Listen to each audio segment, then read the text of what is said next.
পাথরকুচি 2.0 আর একটি নতুন ভিডিওতে আপনাদের সকলকে স্বাগতম জানাচ্ছি। প্রিভিয়াস ভিডিওতে আমরা আলোচনা করেছিলাম জিআরবিটির গ্রুপ সি এর সিলেবাস। আজকের ভিডিওতে আমরা আলোচনা করব জিআরবিটি গ্রুপ ডি এর সিলেবাস।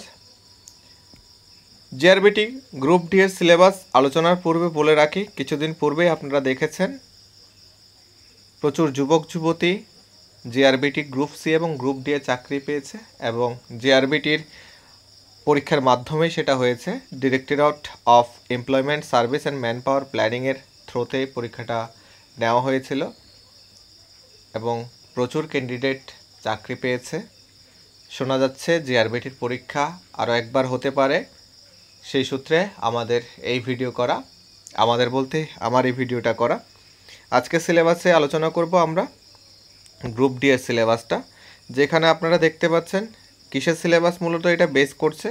আপনারা যদি লক্ষ্য করে থাকেন, মাল্টিটাস্কিং স্টাফ গ্রুপ ডি, অর্থাৎ বিভিন্ন কাজের তরফে কিসের পরীক্ষা, রিটেন এক্সামের সিলেবাসটা আমরা দেখব। কবে আপডেট হয়েছে? 2020-21 আপডেট হয়েছে। আচ্ছা, জিআরবিটির গ্রুপ ডির অর্থাৎ মাল্টিটাস্কিং স্টাফের পরীক্ষার মোট নাম্বার হচ্ছে 85। তার মধ্যে 30 নাম্বারসের একটা ডিভিশন রয়েছে যেটা ইংলিশ অ্যান্ড জেনারেল স্টাডিজের পার্ট, 20 নাম্বারসের একটা ডিভিশন রয়েছে যেটা English and general studies part. Total দুটোটা মিলে হয়েছে আপনার 50 নাম্বার। এবং এরপর আমরা যদি দেখি general knowledge and current affairs, এই দুটো মিলে টোটাল 35 নাম্বার। এবং সবগুলো মিলিয়ে আমরা যদি যোগ করি 85 নাম্বারস, 85-এরই পরীক্ষা হয়ে থাকে এবং বেসিক কোয়েশ্চেনই হয়ে থাকে।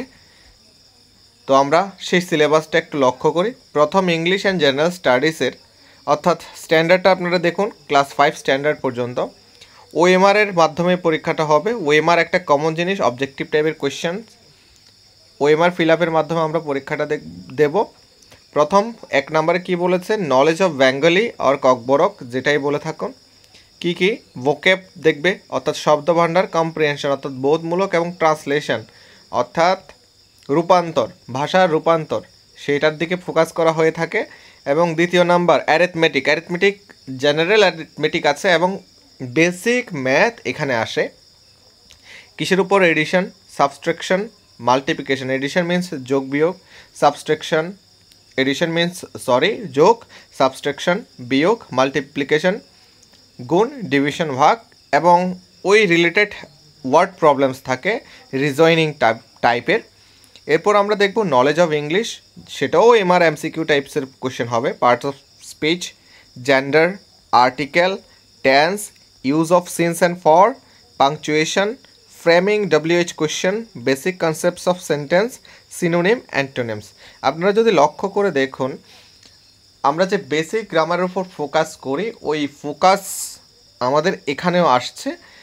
এবং আমাদের যদি এফোর্ট 100% থাকে তো রিটেন এক্সামে আমরা ভালো মার্কস ক্যারি করতে পারবো। তো আমরা দেখছি এবার জেনারেল নলেজ অ্যান্ড কারেন্ট অ্যাফেয়ার্সের সিলেবাসটা, ওএমআর বেসড এমসিকিউ টাইপস। কী কী দেখবো এখানে?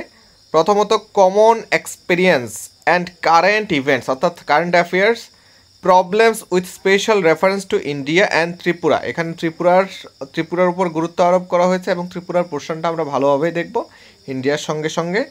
এরপর দ্বিতীয় পার্টটাতে আমরা যদি দেখি, অর্থাৎ এখানে চলে গেল আমাদের 20 নাম্বার, আর রিমেনিং 15 নাম্বার যদি দেখি, duties of group D post in the government departments or offices, অর্থাৎ ডিউটিস সম্পর্কে সচেতনতা, কী কী ডিউটিস থাকতে পারে ইন জেনারেল কোয়েশ্চেন।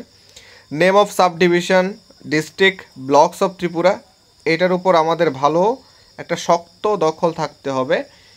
যদি শক্ত দখল থাকে তাহলে আমাদের এই সিলেবাসের উপর দখল হলেই এক্সামটা বেরিয়ে আসবে।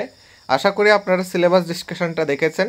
পরবর্তী কোন টপিকের উপর ভিডিও করলে ভালো হবে, previous year question analysis or topic wise কোনো একটা কিছু ডিসকাস করা, আপনারা কমেন্ট করে জানাবেন।